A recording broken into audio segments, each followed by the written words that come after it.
जिस वर्ल्ड के अंदर आप बैठकर अपने फ़ोन में ये वीडियो देख रहे हो, क्या आप जानते हो कि हमारा जो अर्थ है वो कहाँ पे एग्जिस्ट करता है?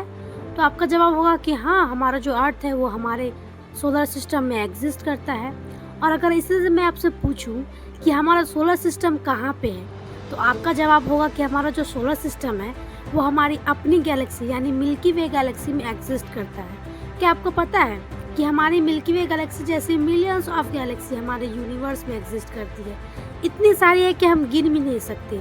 आज तक एग्जैक्टली से साइंटिस्ट भी ये पता नहीं लगा पाए कि आखिर हमारे यूनिवर्स कितना बड़ा है, हमारे यूनिवर्स का स्टार्टिंग पॉइंट कहाँ से है और एंडिंग पॉइंट कहाँ तक है, ये भी अभी तक पता अच्छे से नहीं लग पाया है। तो आज के इस वीडियो में समझेंगे कि यूनिवर्स की स्टार्टिंग कैसे हुई।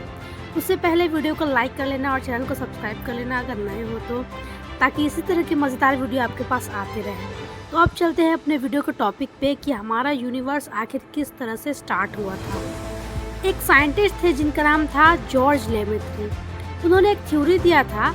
इस थ्योरी के अकॉर्डिंग हम समझ सकते हैं कि आखिर यूनिवर्स की स्टार्टिंग कैसे हुई। इस थ्योरी का नाम उन्होंने बिग बैंग थ्योरी रखा।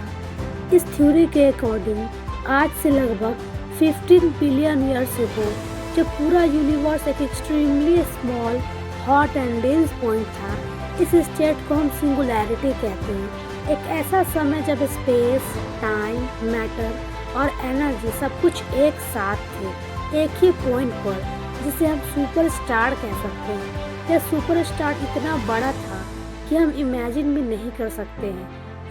इस सुपर स्टार पर खिंचाव बल के कारण एक बहुत बड़ा एक्सप्लोजन हुआ, यानी कि बहुत बड़ा विस्फोट हुआ। और बिग बैंग कोई साधारण एक्सप्लोजन नहीं था, बल्कि यह स्पेस इटसेल्फ का एक्सप्लोजन था। यानी ये स्पेस फैलने लगा और उसी के साथ टाइम भी आगे बढ़ने लगा।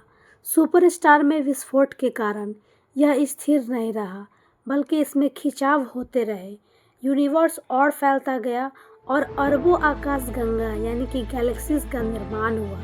बिग बैंग की जो बची हुई हीट थी, वो एनर्जी भी पूरे यूनिवर्स में मौजूद थी। अब बात करते हैं कि रेड शिफ्ट क्या है, यानी दूर की गैलेक्सीज की लाइट रेड की तरफ शिफ्ट हो रही है। इसका मतलब है कि वे हमसे दूर जा रही हैं। अब क्या आपने सोचा है कि बिग बैंग के बाद क्या क्या हुआ होगा? सबसे पहले तो सब एटॉमिक पार्टिकल्स बने, यानी कि प्रोटॉन, न्यूट्रॉन और इलेक्ट्रॉन्स बने।